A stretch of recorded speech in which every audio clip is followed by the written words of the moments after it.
So ఇవాళ morning ఒక half marathon నడవాలని చెప్పేసి ప్లాన్ చేసుకున్నాము.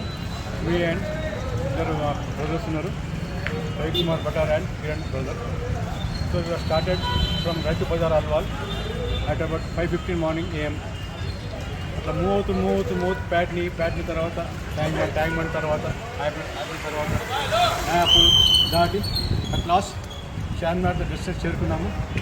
Most 21 kilometres half marathon complete అయిపోయింది. ఇది నాది ఒక అనుభూతిగా. అంటే నేను ఇంతకుముందు ఒక చేశాను, ఒక 8 ఏళ్ళ క్రితము తుల్జాపూర్ నుంచి షోలాపూర్ తుల్జాపూర్ వాక్ చేశాను. 48 కిలోమీటర్ వాక్ చేసినాను. అది 8 years బ్యాక్. ఆఫ్టర్ 8 ఏళ్ళ తర్వాత ఇది నా వాక్ అనేది ఒక ఇప్పుడు నా ఏజ్కి ఒక హ్యాపీనెస్గా అనిపిస్తుంది, చాలా సంతోషంగా అనిపిస్తుంది, ఒక మంచి అనుభూతిగా ఉంటుంది వాక్ చేసి.